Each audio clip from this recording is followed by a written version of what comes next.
Good morning for one more minute before it's afternoon. Good morning. Good morning. Two great people here. Sarah, I've seen Sarah and Hannah. Yes, we got a few more coming in. There's Grace.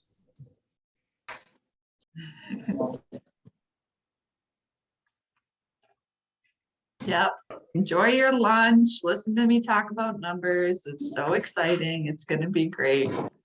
We'll just let people pop in for the next 2 minutes in case they were running late.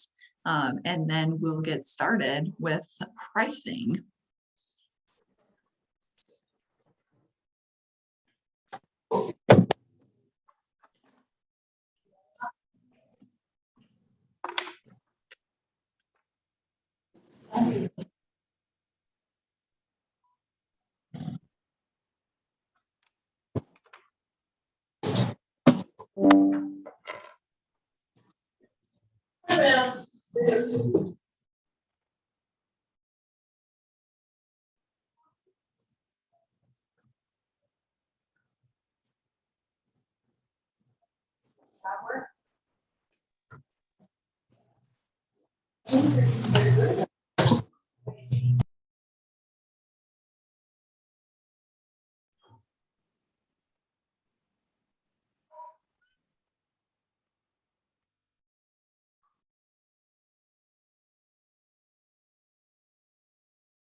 One more minute.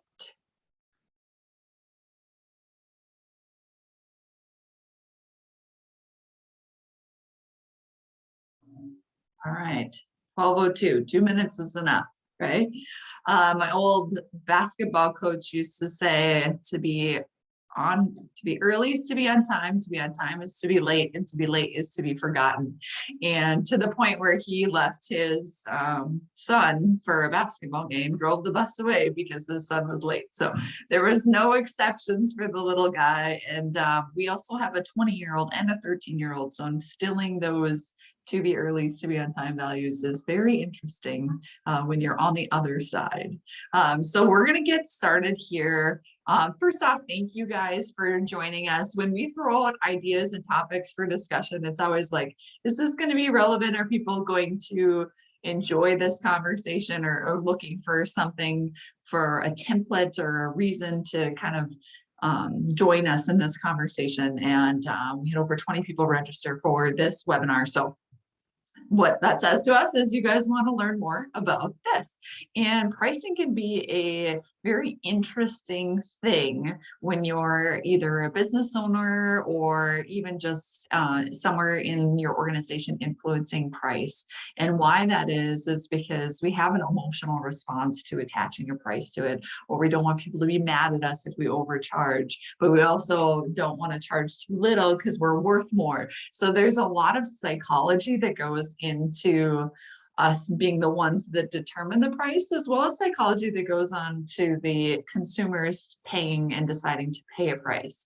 So we're going to take some of that emotion out of it and give you some thoughts and considerations that are more research or mathematical based to kind of give you a little range to take a little bit of that emotion out of it. So that's what we're going to go through today. I do want you guys to interact. So if you do, I have everybody on mute now, but if you do have a question, by all means, unmute yourself and reach out, because the best part about learning is learning from each other. So I'm going to share my screen here. And we'll get going. So a little bit about me.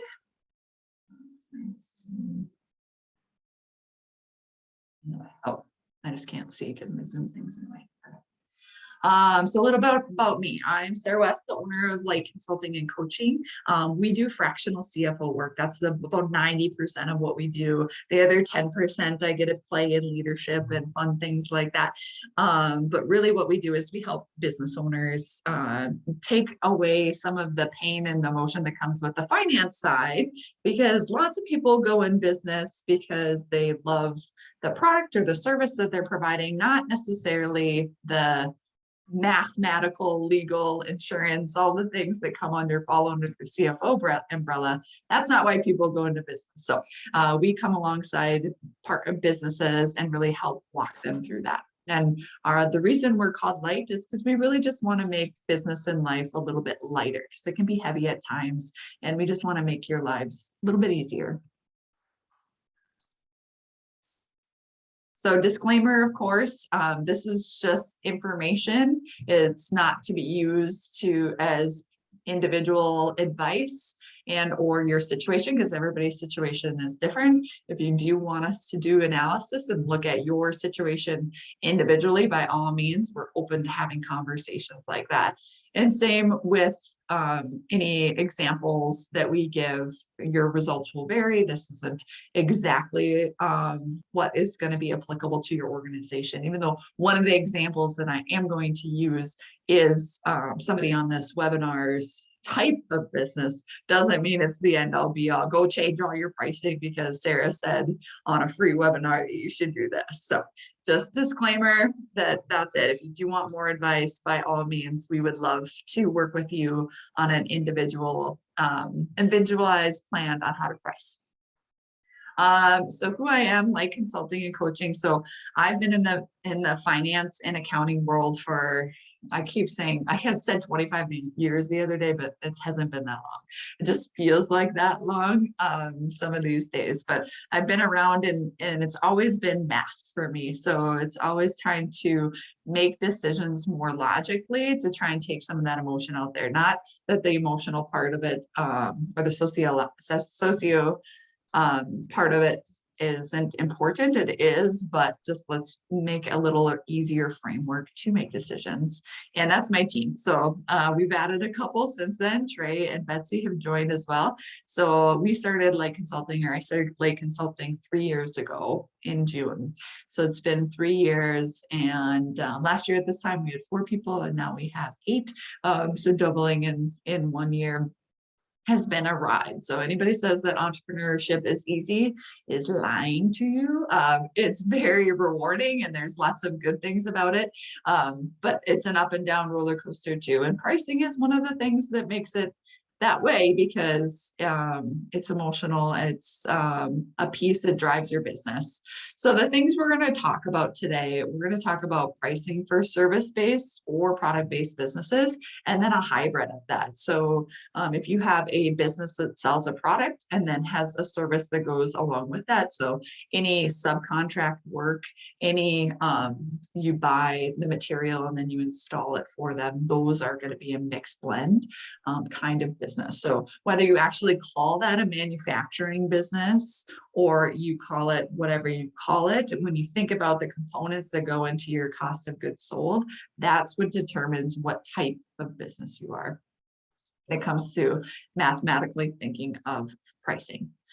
One thing that I run into consistently really here in the Midwest is selling yourself short.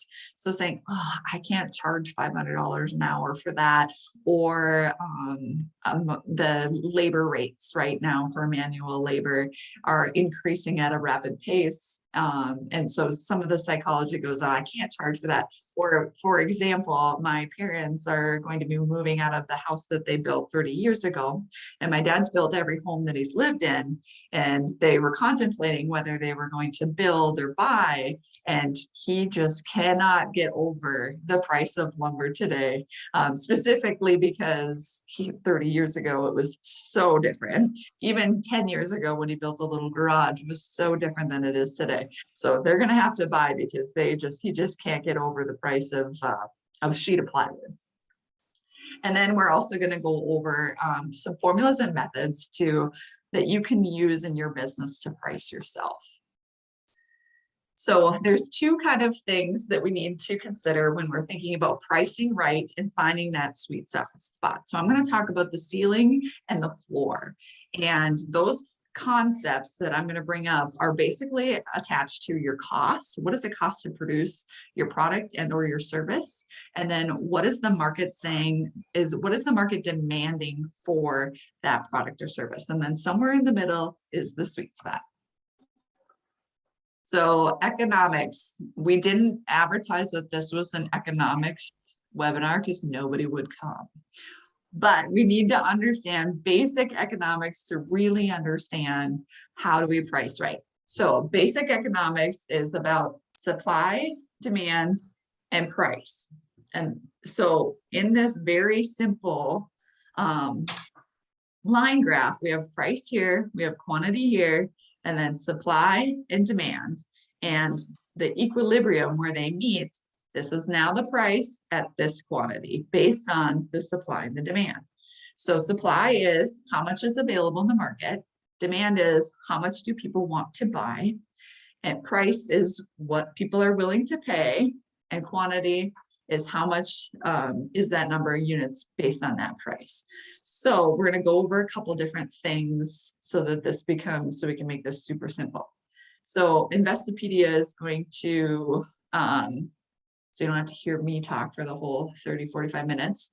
We're going to do the quick video. So if you're ever teaching somebody something when it comes to financial concepts, Investopedia has these short clips that really kind of break it down in a cartoony, simple way. So I would encourage you guys to use this website whenever you're like, what is ROI again, or ROA, or some other term? What is my cost of goods sold? Because it really does do a simplified version, and then it also gives these little videos. So we'll just check this out here for 1:27 seconds. After the Ford ad, of course.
All right, Carrie just texted me and let me know that the sound isn't working. So hopefully you were reading some of those slides.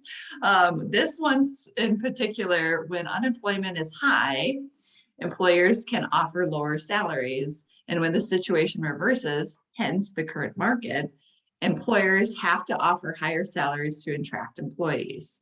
So keeping that in mind with supply and demand, that is affecting it as well. Back over to the presentation, and I have another video to show that I will not probably go to because I'm not sure how to make that work.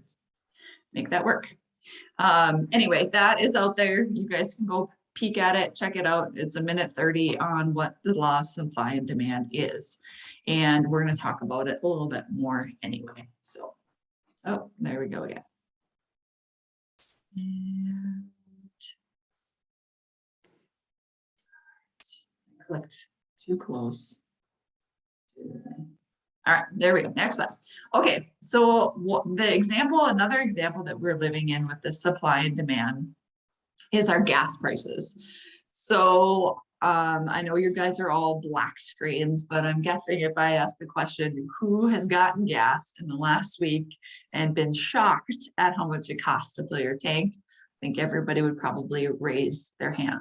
So I have a little car and then I have an SUV, and it now costs just as much to fill up my little car as it used to cost to fill up my SUV, which is very not frustrating. But the thing about that is has my behavior changed because of it?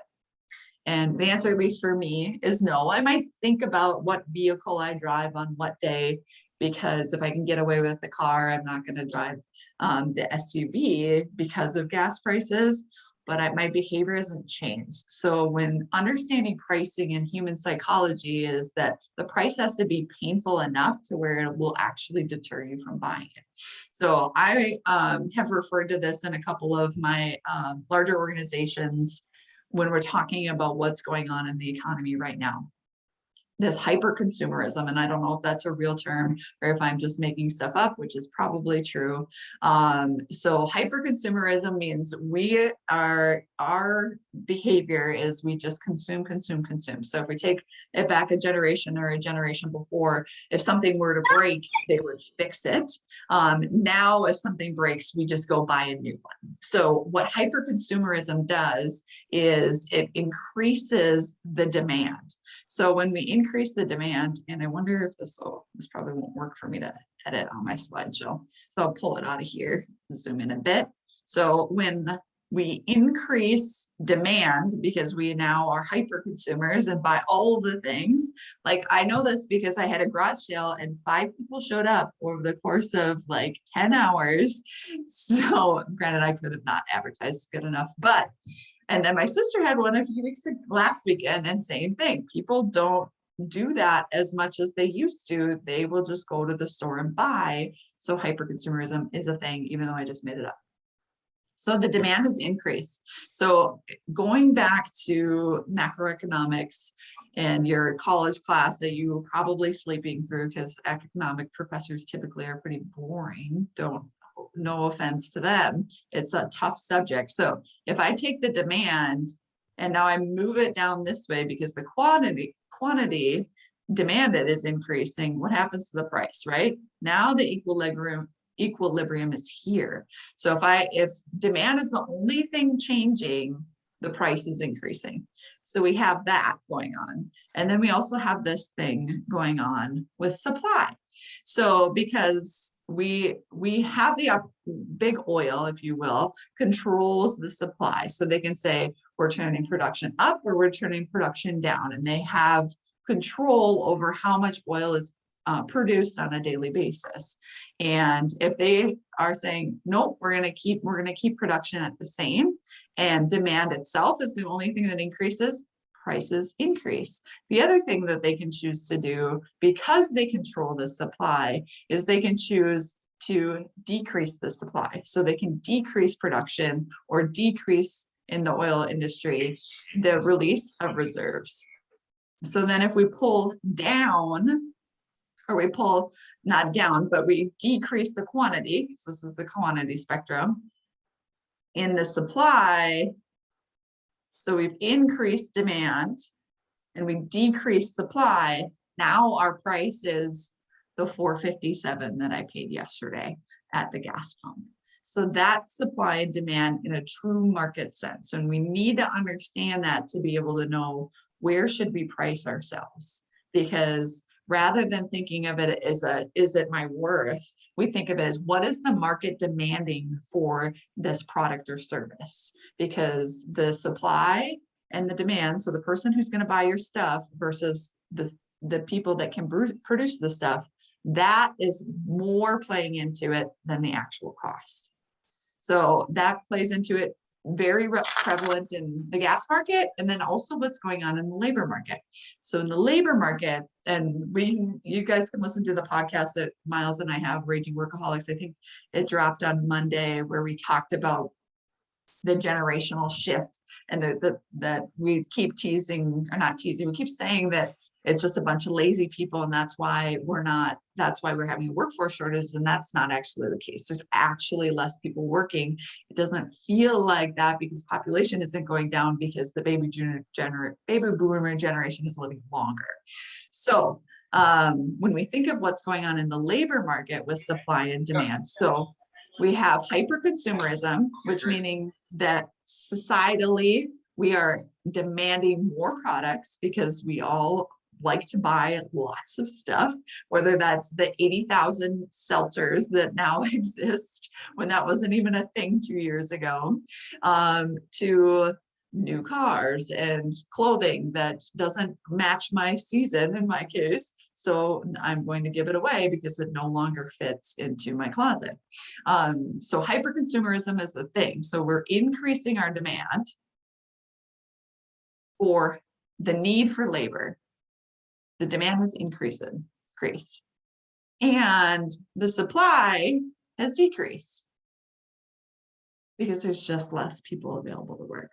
So the price for that person to work, we tease about the person who can flip hamburgers at McDonald's is now making more than some other positions that used to demand a higher wage, whether that be a nurse or some type of position like that. So what's happening here is our hyper-consumerism is increasing demand, and then our workforce generational change is decreasing supply, which is drawing the price of labor up. So we need to understand these basic concepts before we can think about where do we price where we're supposed to be. So those are some things that are going on in the hyperinflation that we're dealing with. Okay, now I can pop back to the presentation because I don't have to move anything else, I don't think. Okay, so what I wanted to so there's two things that you need to do to really find your floor and your ceiling. So first we're going to talk about the ceiling. So what the ceiling is the most that people are going to charge in your market for your service. So when I started Light Consulting, I thought about like so if I had a need that I'm trying to fulfill, who would those people go to if I didn't exist in the market? And they would go to mid-sized CPA firms, they would go to attorneys or financial advisors and ask the same type of questions that they're asking me. And those people charge these prices now. And how, like, it's very easy for me once I identified like those type of people to figure out, okay, so if I were to work for a CPA firm, they would charge me out at $350 per hour. So now that's my ceiling. And then so $350 per hour is my ceiling, and so then we'll talk about that in just a minute. So what I have here is this is just a little chart that I encourage all of you to create. Who is your competitor? Where do they price? And what are your differentiators? Because your differentiators will plus or minus their pricing. So if I have, so there's some attorneys that I work with that charge $250, and they're probably 20 years older than me. And the reason that I can charge more than that person is because the way that my business works is I actually get people money back. So whether it's through tax savings or creative financing or some type of program or something that I know of that I can get them access to, they'll pay. So it's really easy to say, I'm going to charge you $30,000 for this because I'm going to get you $100,000 or whatever it is. So I can price different than an attorney, but when my clients think about who am I going to go to for advice on this, an attorney is in my competitor wheelhouse. So what I want you to do is take this, and we're going to go through an exercise here in just a minute and think about those things. And then I wanted to throw the caveat in here that people are crazy. And and this is another link to this was in 2019. So this is pre-pandemic Peloton, right before they went IPO. And what they're talking about here and what the Peloton story is when they originally created the bike itself, and they were pricing it around $700 per unit. And now, and well, in 2019 is $2,200. Maybe it's more like 2,500, 3,000 now, I'm not sure. But when they were priced at 700, the perception was that this is a cheap bike. And then what they did is they changed the price and they created community around it. And then they could, by increasing their price, they actually were able to sell the bike for 3 times as much by being able to create brand awareness and kind of a cult-like following. They even reference that, I don't know that they use cult, but a following, and that they're not, it's these reporters that are talking about at Yahoo Finance are talking about it. It's not just a bike. It's a subscription model. It's a community. It's all these other things. It's not just a bike. So that's how they were able to differentiate themselves to establish their ceiling, which was different than any other stationary bike that was for sale in the market. So keep in mind that people are crazy and that sometimes they'll pay a little bit more. All right, so I want you to grab a pen and paper, and I want you to just do a little bit of an exercise so that I'm not the only one talking and you don't just leave here and say that was boring and Sarah just talked for 45 minutes. So grab a pen and paper. What I want you to write down is, who are your 3 competitors that are most like you in your market? So for me, it would be CPA firms, some attorneys that dabble in tax would also be like me. And then on the leadership side, any coaches or stuff like that. And then what is the highest price they charge? And if you don't know, 1, go to their website. 2, ask somebody who engages with that organization and ask them. So I'll just give you 60 seconds here to write down some ideas on or who your competitors are and the highest price that they charge.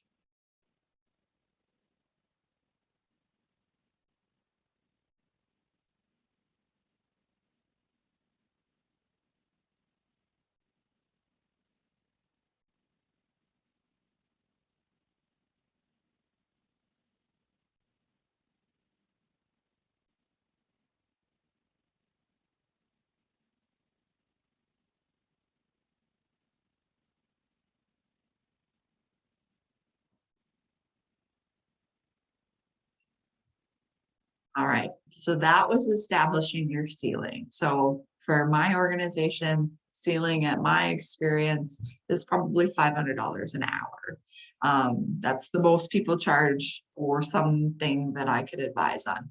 Or in the case of, like, if it's a project based, it's a percentage of the money that we're going to get you. And I know those different numbers too. And the ceiling is super important to know, because then you can be like, well, I'm giving you a deal because I know these other people charge this. So it's really important to have that information at your fingertips. If you go to that organization, they're going to charge you this. Because of our relationship, I'm going to charge you this minus $5. I don't know, whatever it is. Okay, so you have your ceiling now. Now we're going to establish your floor. So this is where us nerdy accountants really get excited about things, because we need to know what the cost is, and you need to know what your cost is as well, because none of you went into business to lose money. Because if you go into business to lose money, that's called, 1, a not-for-profit, and 2, you won't be in business in a few years. So you have to make money. So we need to establish your floor. What your floor is it depends on the cost. What does it cost to make your product or service or deliver your service?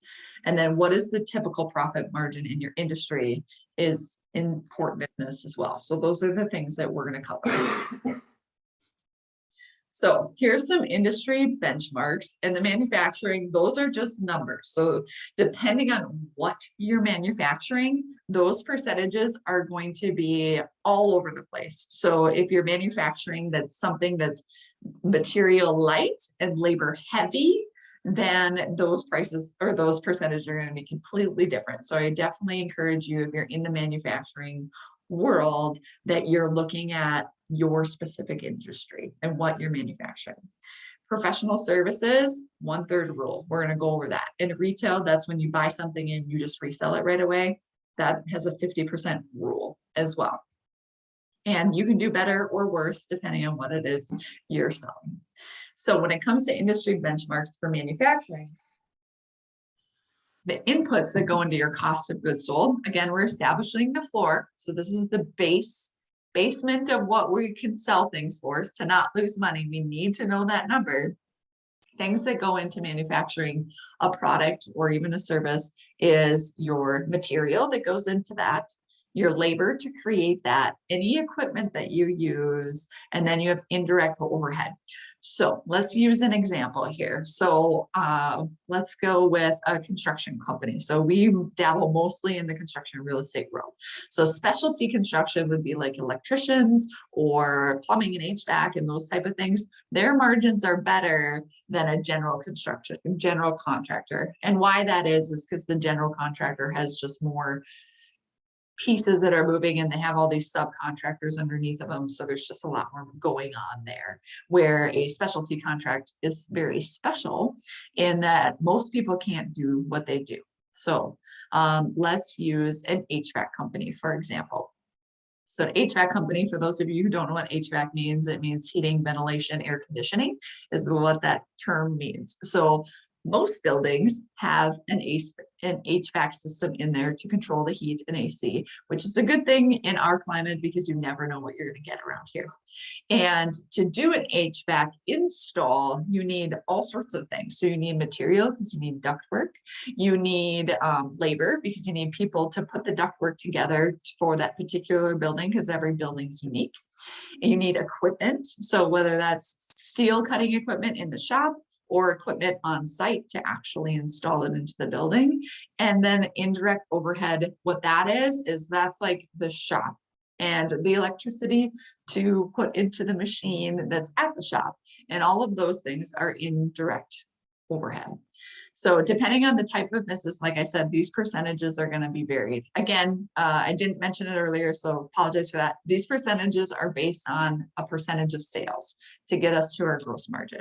So cost of goods sold to establish for, we need to know these things. So I put some industry stats in there. So general contractors and specialty contractors, I work in this space, so I know those very well. And then if you're outside of this range, ask yourself why. And it can, because it can be a million different things, but it typically is either you're not charging enough, so your sales number isn't high enough, which would be your denominator in this division question. People think accounting is super complicated. It's actually second grade math. All you do is add, subtract, divide, and multiply like that. Those are our magic formulas. Don't tell anybody, but it's that simple. So, and then what I put in here, this website, readyratios.com for gross margin. So you can go out there, you can look up your industry, you can dive in. If you guys bank anywhere, bankers have access to free access to the Risk Management Association, where they do these different, surveys, but industry benchmarks they have for, and you can go to region, you can go to size of assets or size of sales. So you can really compare your industry in comparison to others. One thing that was interesting when I did that was in the trucking industry, when I had a trucking client, we got to see that at a certain point in sales, actually the percentage of net income goes down. So when we talk about sweet spots in business, at some point you're working harder for less money. So knowing those things is super important, and especially knowing your gross margin. When it comes to professional services, we have what we call the 1/3 rule. So the 1/3 rule and the 33% that you see here is whatever my costs are, my labor costs, I should take that ×3, and that should be my hourly rate. So for those of you who are charging out labor for services, you should use this easy math to establish your floor. Now, the hard part about it is sometimes the market doesn't demand the floor. So for instance, in what we're doing right now and with the labor market, the way that it is, a general laborer will cost between $20 and $25 per hour. And that's just their hourly wage. So let's take $25 an hour. And times three, 1/3, times three would be $75 an hour. So if I have a 25 per hour guy working, I should be charging them out. This rule would say I should be charging them out at $75 per hour. Now, because there's people like my dad out there who think that they should be paying prices from 10, 20 years ago, that's a tough pill to swallow. But I'm here to tell you, people will pay it. Either they'll pay it or they won't, and the next person will pay it. I don't know about the majority of you guys, but I'm guessing nobody's really short of work. So do not be scared to charge what you're worth. So unless you don't have enough work, then you get to play the game. But if you're busy, use this 1/3 rule. So if I have somebody who is making $50,000 a year salary on my team, they have to bring in 150,000 of billable time. And what the 1/3, 1/3, 1/3 is 1/3 goes to labor, 1/3 goes to overhead. So all the people who aren't revenue generating, the space, all the things, and then a 1/3 of profit. Now, don't forget, Uncle Sam's got to get his share of the profit. So if you want to take home more, you got to pay more to Uncle Sam, and that's no fun. We're just doing Q2 tax estimates, so definitely reminded about that. So charge what the market demands for your services, not the minimum that you're getting charged. So for example, some of the younger talent on my team, if I were just to take the 1/3 rule and apply it, their rates would be lower than what they are.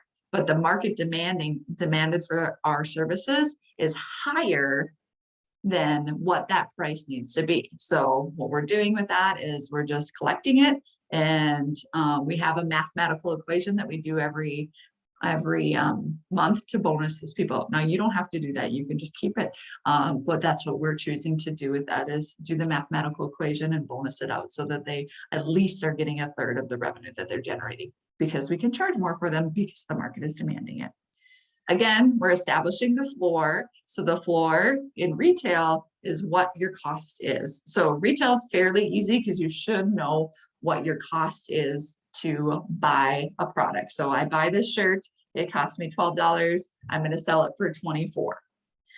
The other thing that needs to go into your cost, though, is not just the cost of the shirt itself. It's the cost to get it to your building. So shipping and tax are things. So if you tax at the end, then that's great. You just charge sales tax to your consumer, and then you take it and remit it and send it into the state in which you sold it.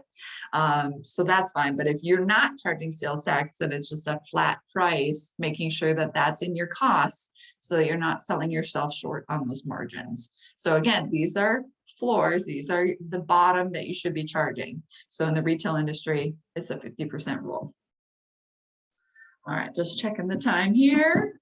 Okay, so then there's mixed groups. So if you sell a product and provide a service, then you're mixed. So what you need to do when you're thinking about your floor of that is thinking of your product. So that's a retail base. You should be charging about 50% of the product. And then the service base, 3 times the cost of that labor, is what it should be priced at. And remember when I was saying establishing the floor is actually your cost.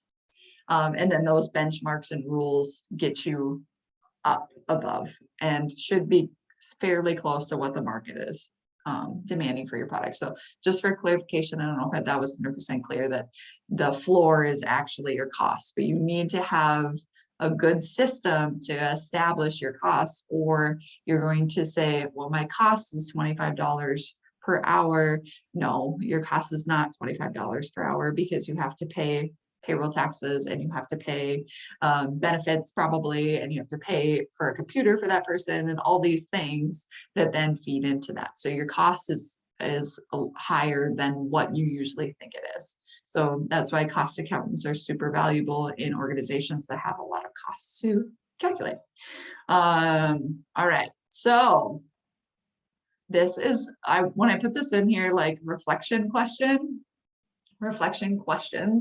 I just want to come at you with the caveat of There are really large organizations that don't get this right. So I don't want you to feel bad or guilty that you don't know all of these things. What I want you to do is say, okay, I should know these things, and I'm going to move closer to getting closer to these things. Because although we like to pretend like accounting is black and white, it's not. And especially if you don't have any regulators that are regulating your financial statements. So if all you have to report to is the bank and the IRS, which they both have different rules because GAAP and tax are different, then thinking of your financial statements as managerial, like how do I have the information that I need to make the best decisions? So what you need to do to establish your floor is understand what goes into your cost of goods sold. So I want you to take that same piece of paper, write that cost of goods sold, labor. Do I have labor that goes into the cost of good or service that I'm selling? Do I have material that's going into that? Do I use equipment? And then do I have any indirect overhead? So if I have a factory or things like that, or a lot of travel time would be indirect stuff. So yes, yes, yes, yes, or yes, yes, no, those type of things. Go ahead and take a minute to think about those things. And then ask yourself this question: do I really know the cost of each of those? And some of them might be fairly easy. If you are a retailer, you might really know the cost of your material because you buy it and then you resell it. So some might be yes, but often it's no. And especially the bigger you get, the harder it is to nail that down. So then if you really know the costs, what is R? Ooh, I didn't catch that. All right, what is your gross margin? And is it in line with some of those benchmarks and rules? So if you're a manufacturing, somewhere around that 50-50 gross margin, depending on what you're manufacturing. If it's actually a building, it's much lower. If it is retail, it would be 50-50. If it is cost or service only, then the 1/3 rule. So your gross margin should be 33%. If you don't know all the costs that are really going to, what I want to challenge you to do is one thing that you can do today or in the next 7 days. It's always got to be short term or we forget. Our attention span is now down to 4 seconds. So I'm surprised there's even people still on this. So if not, what's one thing you can do today to get closer to being confident in your costs? And it can be as simple as sending an email to the person who does your books and saying, hey, I just want to really dig into our costs and where that should be. So take a minute, reflect on those things.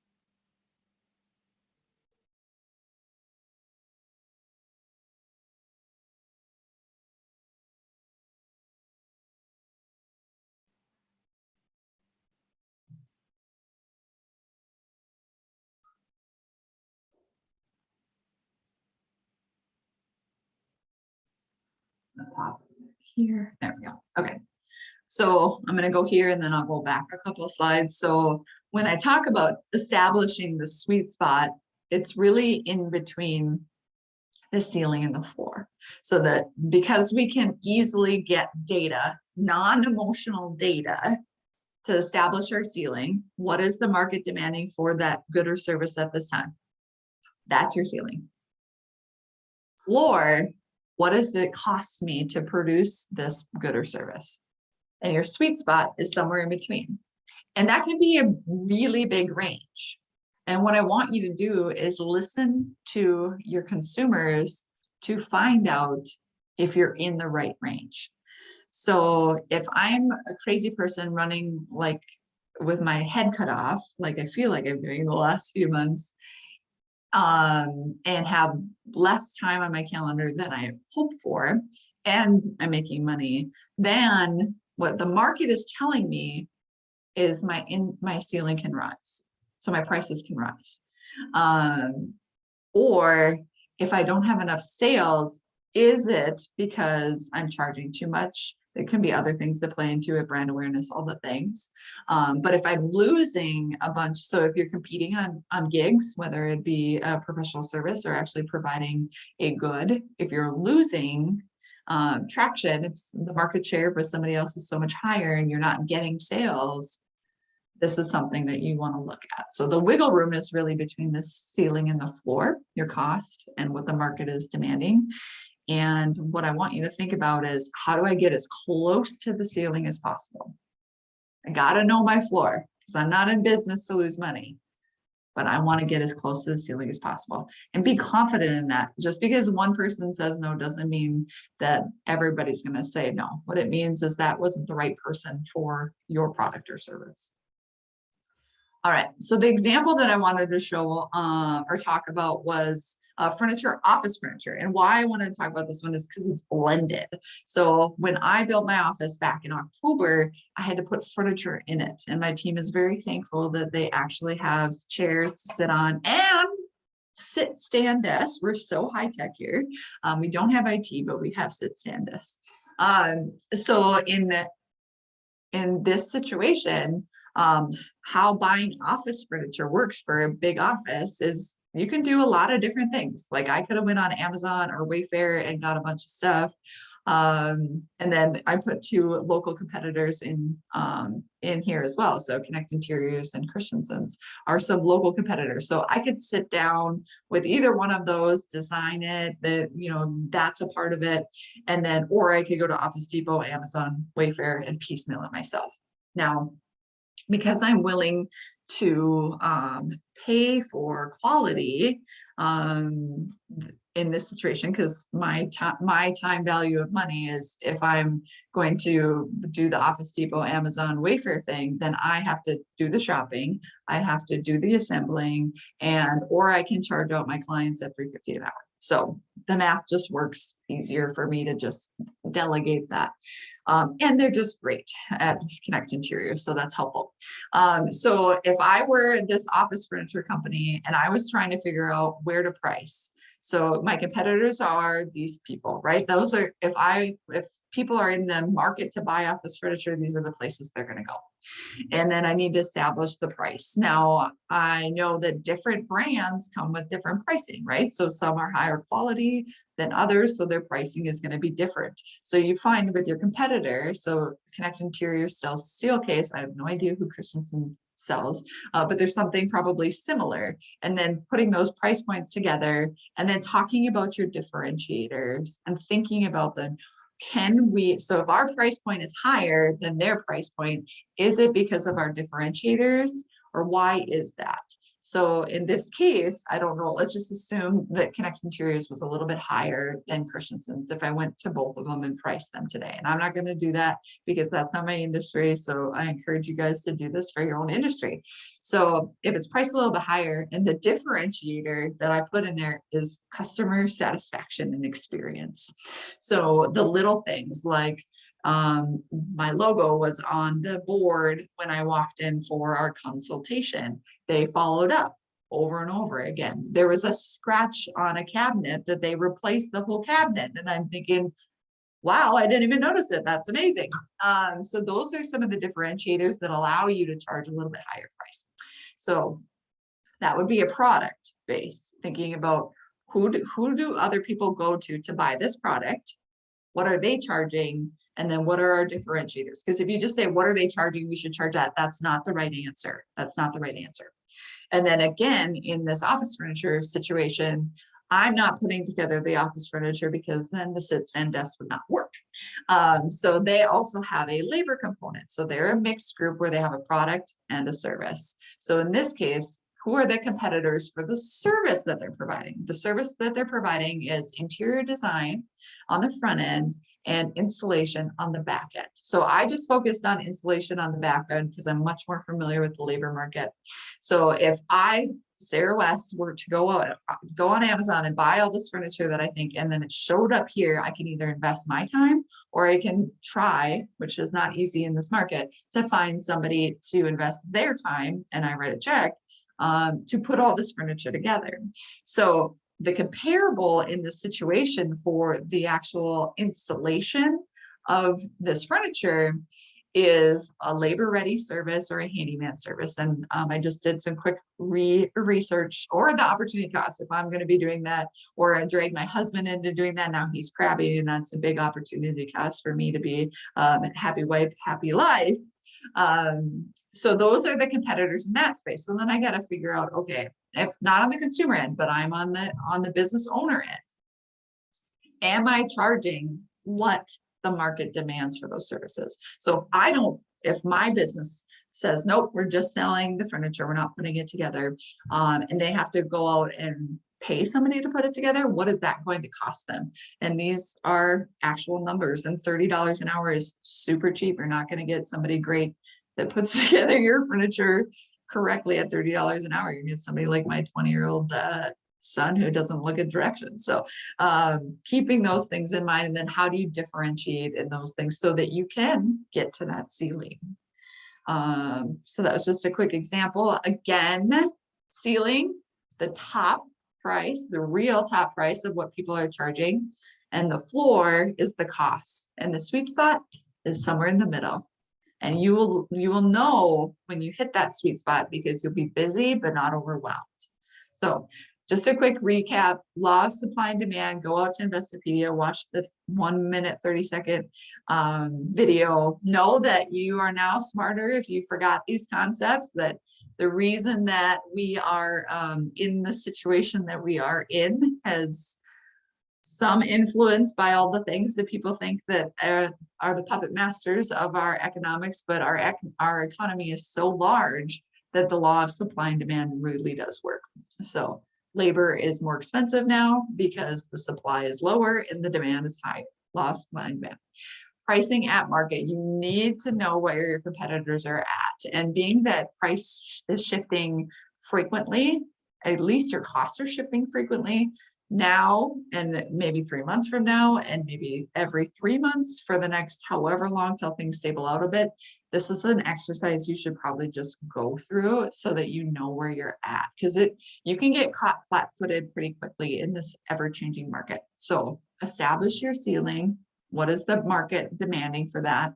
Know your cost for your floor, and don't be scared to charge close to that ceiling, because we are in hyper consumerism. People are not going to just do the work themselves most of the time. So go ahead and do that. And unless you're sitting on your hands, you probably need to charge more.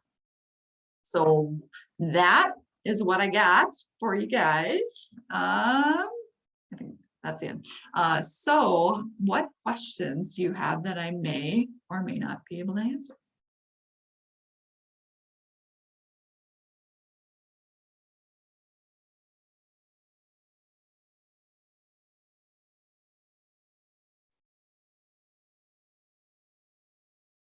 Anything? I'm going to make my economics professor so proud that I just gave a little webinar on supply and demand and no questions. They all got it. I'll ask a question, Sarah. All right, Glenn, what do you got? So what do you do when you're like, as a business coach, I can offer my services in person, but I can also offer them online. How does online affect things when it's service-based industry? Because people could hire a business coach from anywhere in the world as well. So what different, or how should I think about that? When it comes to pricing and online versus in person, what I want you to think about is that what that created for the consumer is access to anyone, right? So if I wanted to have Tony Robbins coach me, I could. I just would have to pay a lot of money, right? And so you're probably not at that level of the ceiling, but one day you can get there. What virtual did is said, hey, now you have access to the Tony Robbins ceiling. So that's a positive thing. As far as like pricing with your clients, if it's a convenience fee for you, not that you tell them that, because we don't tell them that, just like restaurants don't say, hey, I'm charging you for your credit card fee, but our prices increased by 3.75% or whatever it is. think you just say, if it's in person, it's this, and if it's virtual, it's this, or just give them one price, but cake in your travel time if it's in person. You're welcome. Other questions?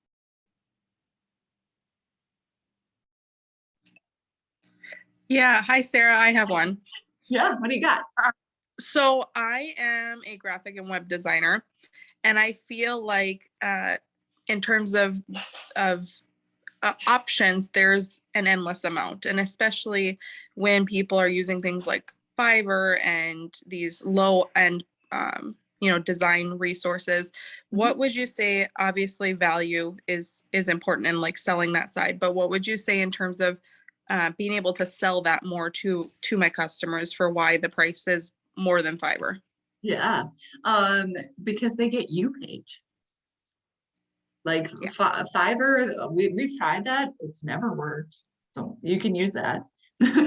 I'm not saying that it never works for anyone. I'm just saying we've tried it a few times and we didn't get the results that we were hoping for. Granted, it was then free. But why waste time doing something that you may not get a result, or we can work together and we can get there faster because I am here listening to you and we can do multiple renditions pretty frequently. So selling yourself in a service-based business like you have is important, and being confident in that. Like, don't charge what Fiverr charges. That's not, you have it, you're gonna lead them through a different experience, and that's where those differentiators matter. So even if you go through the exercise and say, okay, so if Fiverr is one of the options for your consumers and it's going to cost them $250 or something for a logo, in your differentiator from Fiverr column, you're going to write personal connection, want to be with you for life, whatever it is that are your differentiators that would say, I easily can charge more than Fiverr. And then if they ask that question, you can say, if that's where you want to be, then that's fine. Here's the reasons that it makes sense for you to do something different. And if that's still, if your budget restricts that, then I hope that in 10 years or 5 years or 2 years, you're so successful that you don't even blink at my proposal. Yeah. I think that's the fear of rejection sometimes can make that so difficult, but you're right on. It just is a like confidence to say this is what I'm worth and here's why. Yeah. Yep. Yeah. Thank you.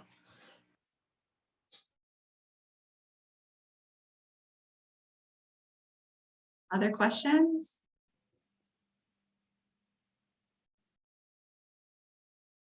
Well, awesome. Thank you so much for spending your lunch hour with me and some of the Light team and signing up for a webinar. Drew will follow up with the slides and some of those links in case you wanted to watch some of those videos that I did not share.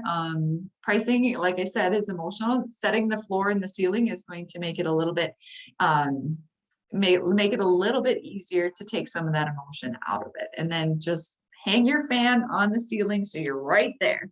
And go do all the things you were meant to do. Thanks and have a great day. Bye.